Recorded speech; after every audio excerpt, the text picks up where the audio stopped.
위원장 장경태 최고위원입니다. 또다시 검찰이 나쁜 버릇이 나왔습니다. 이 최상병 특검법이 통과되자 이재명 대표에 대한 억지 소환, 보복 소환을 다시 시작했습니다. 이와 관련된 기자회견을 하기 위해서 이 자리에 섰습니다. 먼저 참석하신 분들 소개해 올리도록 하겠습니다. 법사위 간사 맡고 계신 김승원 의원님 참석하셨습니다. 박균택 의원님 참석하셨습니다. 검덕희 부위원장, 김지호 부위원장님 참석하셨습니다. 그럼 기자회견에 앞서 박균택 의원님으로부터 이 기자회견과 이 사건에 대한 기본적인 사실관계를 좀 안내 말씀드리도록 하겠습니다. 예, 박균택 의원입니다. 수원지검이 이재명 대표님, 전 대표님 부부를 소환하겠다고 출석 요구서를 보내왔습니다. 경찰이 무혐의 종결했던 사건, 검찰이 또 탈탈 터는 수사를 계속 해오다가 잠시 멈칫했다고 생각을 했는데 또 뭔가 정권과 검찰의 위기가 닥쳐서 그런지 그 시기에 즈음해서 이런 또 조사를 추진하겠다고 다시 연락을 해왔습니다. 그와 관련된 저희들의 입장을 밝히기 위해서 검찰 독재 정치탄압대책위원회 명의로 기자회견문을 준비했습니다. 자, 시작하겠습니다. 정권의 위기 때마다 이재명 전 대표를 제물을 삼는 윤석열 대통령과 정치검찰, 정권 수호를 위한 방탄 수사를 즉각 중단하십시오. 지난 4일 수원지검이 이재명 전 대표에게 출석 요구서를 보냈습니다. 배우자까지 부부 모두를 소환한다고 합니다. 경찰에서 수사 종결했던 경기지사 시절 법인카드 및 관용차 사용 등을 다시 문제 삼은 것입니다. 검찰이 이재명 전 대표에게 출석 요구서를 보낸 것은 민주당이 국회 본회의에서 순직해병 특검법을 통과시키던 그날, 그리고 비검사들에 대한 탄핵소추안을 제출한 직후의 일입니다. 윤석열 대통령과 검찰이 궁지에 몰리자 이재명 전 대표에 대한 수사로 국면을 전환하고 위기를 탈출해 보겠다는 비겁하고 무도한 습성을 다시 드러낸 것입니다. 어쩌면 그렇게 달라지는 것이 하나도 없습니까? 윤석열 대통령과 검찰은 총선에서 드러난 준엄한 민심은 아랑곳하지 않은 채 이재명 전 대표를 희생제물로 삼아 정권의 무능함과 비위를 감추는 데 여념이 없습니다. 대장동으로도 성남FC로도 백현동과 쌍방울로도 실패하자 돌려막기 하듯 다시 다른 건을 들춰내 이 전 대표를 망신 주고 음해하여 기어이 범죄자의 낙인을 찍고 싶은 모양입니다.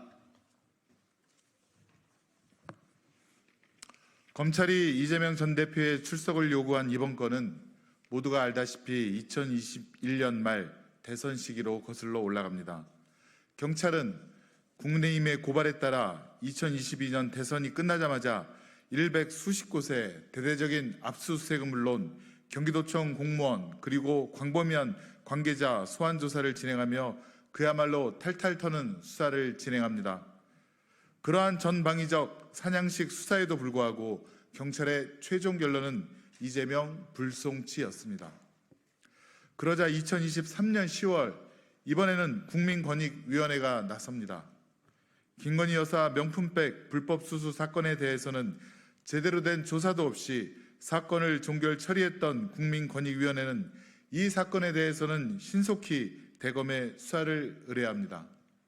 이에 검찰은 기다렸다는 듯이 다시 한번 같은 사건에 대해 압수수색을 진행하고 관계자들을 압박 조사합니다. 그러더니 2024년 7월 그것도 순직해병 특검법이 처리되고 비검사 탄핵이 거론되고 있는 이 시점에 갑자기 이재명 전 대표와 배우자를 소환하겠다고 한 것입니다. 김건희 여사는 3년째 소환도 못하면서 이 전 대표 부부를 소환한다고 합니다. 이번 출석 요구는 정권에 대한 국민의 분노와 검찰 리스크를 동시에 덮기 위한 국면 전환 쇼로 볼 수밖에 없습니다. 국민 대다수가 찬성하는 순직 해병 특검법을 정부와 여당이 강하게 반대하며 민심이 극도로 악화되고 있고 그 결과 윤석열 대통령에 대한 탄핵 청원은 120만 명을 훌쩍 넘어섰습니다. 검찰은 정권의 입맛에 맞춘 선택적 수사를 일삼고 있고 원하는 결과를 얻기 위해 사건 조작까지 하고 있다는 의혹을 받고 있습니다. 경기도 법인카드 사용 문제에 대해서는 집착적인 수사를 벌이면서 윤석열 대통령을 비롯한 한동훈, 원희룡 등 여당 측 인사들의 특활비, 업추비, 부정사용 의혹은 애써 외면하고 있습니다. 현실이 이러한데 검찰 수장 입에서 법 앞에 예외도 성역도 없다는 말이 나올 수 있습니까? 유체 이따를 넘어서는 공직자로서의 최소한의 양심마저 저버린 후한무치한 발언이 아닐 수 없습니다.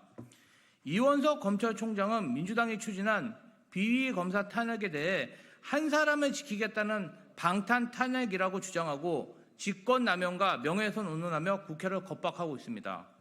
정권 위기 때마다 구원투수를 자처하며 야당 대표를 탈탈 터는 행태야말로 대통령 한 사람을 지키고 비위 검사를 지켜내겠다는 전형적인 방탄수사이자 직권남용 아닙니까?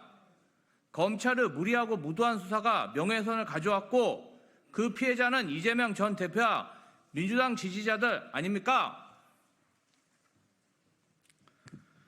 국민의 녹을 받는 공직자가 국민의 대의기관을 겁박하는 것이 민주국가에서 가능한 일인지 묻고 싶습니다. 검찰은 정녕 국민이 무섭지 않은 것입니까? 검찰에 엄중히 경고합니다. 언제까지 인디언 기우제 같은 수사를 계속할 것입니까? 돌려막기식으로 수사를 반복한다고 해서 없던 죄가 생겨나지 않습니다. 이제 그만 이재명 대표에 대한 집착을 버리십시오. 정권 앞에서 흔드는 꼬리짓이 세질수록 그로 인해 정권은 더 흔들릴 것입니다. 그리고 오만에 가득 찬 무소불위의 검찰은 오명만 남은 유명무실, 아니 무명무실의 조직이 될 것입니다. 윤석열 대통령에게도 조언드립니다. 야당 탄압의 요란한 북소리가 국민의 성난 목소리를 덮을 수는 없습니다. 이재명 전 대표에 대한 수사로 정권이 위기에서 벗어날 수도 없습니다. 본인과 아내, 장모를 위한 방탄을 내려놓고 그만두고 검찰이 채워놓은 목줄을 이제 그만 내려놓으십시오. 무능한 대통령으로만 역사에 기록될지 무능한 데다 무모하기까지 한 대통령으로 기록될지 본인이 잘 선택하시기 바랍니다. 2024년 7월 7일 더불어민주당 검찰 독재 정치탄압 대책위원회 일동 이상 기자회견 마치겠습니다. 감사합니다.